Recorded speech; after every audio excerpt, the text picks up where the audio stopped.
Hi, I'm Tim. Welcome to Watchbox, and thanks for logging on. If you love this watch, email me, tmosso@thewatchbox.com. It's in the description below. Your purchase and pricing email question line for buying this or any watch you see on any Watchbox platform. Reach out to me directly. Email tmosso@thewatchbox.com for pricing. Today, we are discussing the Audemars Piguet Royal Oak Jumbo, the 15202OR, the extra thin. This is the closest living relative of the original Gerald Genta designed 1972 Royal Oak 5402, and in many regards, including the size, the construction of the dial, the case, and the movement, it really is sort of a living fossil, as it is far closer to the original 1970s era watch than, for example, the Patek Philippe Nautilus 5711. And this 2021 is going to be the last year of both the Nautilus and the Royal Oak 15202, so we were going out the door in style with this rose gold variant. 39 millimeters in diameter, my caliper measures at 8.2 millimeters thick, extra thin by name as well as in practice. And you can see from lug to lug, it is 48.6 millimeters. If we include these little rigid plots, these little end links that join the bracelet to the case, then its actual distance across the wrist, you see I can't really compress the bracelet anymore, that's 52 millimeters. So keep in mind, like all full bracelet Royal Oaks and offshores, it wears a few sizes larger. Think of it as more of a 41 millimeter round watch, and you get the general idea. The bracelet is built with redoubtable solidity. The watch feels more massive than a 39. You can see it'll slide underneath the cuff quite easily. My wrist is 16 centimeters in circumference, and really I think you could wear this watch easily on a wrist as small as 14 centimeters circumference, maybe even 13 and a half if your wrist is more oval than round. Taking a quick look at the bracelet, what you pay for with these watches? Well, what you pay for is everything on the inside and outside, but the hallmark of a Royal Oak is the finishing on the case. The bezel, the case, the lugs, the bracelet, and the clasp. It takes between 9 and 11 hours just to hand finish the bracelet. More time for the bezel, more time for the case, and of course then there's the clasp.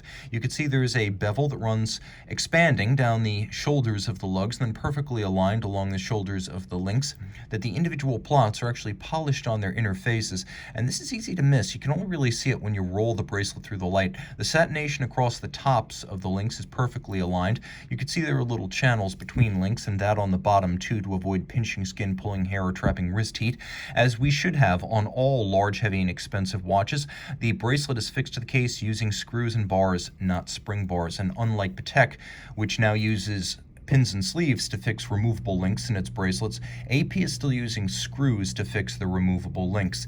The clasp is a double fold. You can see internally it's both media blasted and satinated. When I say double fold sequential, that means one side closes before the other, and then you've got that AP logo. It's a twin trigger release for security. You have to press both triggers, and I have to say the clasp is secure enough at this point. It feels robust enough to use on an offshore, not just a jumbo. The case on this example is still of monoblock construction, meaning the case back as well as the mid case, that's all one piece that's machined and then hand finished. This is how the original Royal Oak was made, but after about 2017, the cases were three-part with a bezel, a mid-case, and a case back, and this was done for one reason: it's cheaper and it's quicker. So this is the original construction as Genta designed it, and as most jumbos have been constructed over the years. This is really what the purist is going to want. You can see the faceting here is immaculate. It's been refinished rarely, if ever, as all of the creases are sharp. The transitions from satin to polish particularly well defined, and I don't see a single lick on the case, so it's also been worn with great charity by its previous owner. Now, of course, we do have a push-down crown. It's hexagonal, just like the white gold bolts in the octagonal bezel. 50 meters water resistant, but I consider that splash only because this is a push-down crown with a 50-meter rating. Of course, the original Royal Oak bezel inspired by a vintage diving helmet. You can see it's an octagon that's been rounded off, so you have this narrow lip of satination, then you have this rolled and rounded polished bevel that goes all the way around, and then the top is vertically satin finished, and you have those bolts, which are bolts in white gold to give a nice tonal contrast. The dial, cut on a 19th century style pantograph lathe. The Petite Tapisserie on the offshore is a stamped piece. This would have been cut on a mimicry engine that takes a large template and then transcribes the hobnails as well as the texture from that large template onto a small piece of brass, which then gets blue galvanized to become what you see here. Now, the blue galvanized dial is the most desired. Not only is this artisanally created using old school equipment, but the blue has a high rejection rate. In general, these blue dials were reserved for AP boutiques and premier retailers. There were some changes for the 2012 model, and this is the 2012 to present model. The Arabic numerals outboard of the hour indices went away. We also finally have a date disc that's the same color as a dial, and the signature moved back down to 6 o'clock. So you can see the differences between this and a 15202 made before 2012. Hands, logo, and indices are rose gold.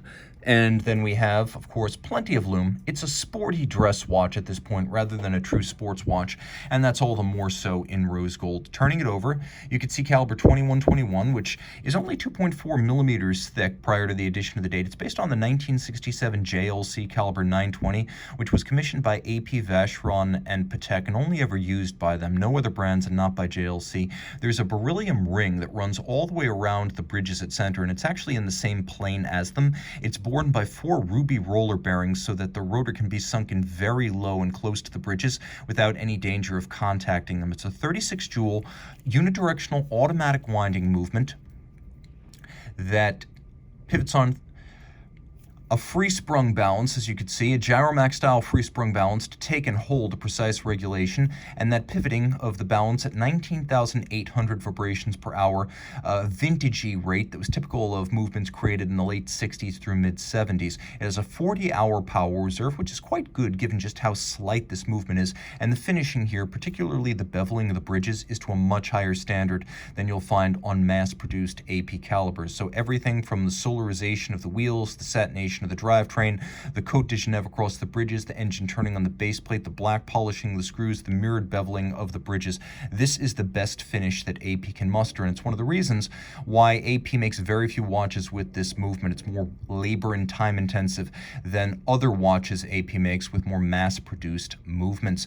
And of course, it's important to note AP makes this movement in-house, even though it's JLC based. For a generation at least, AP has been making this movement under its own roof. It owns the rights, it owns the tooling. So technically it is a manufacturer caliber. Reach out to Team Mosso at thewatchbox.com for purchase and pricing details.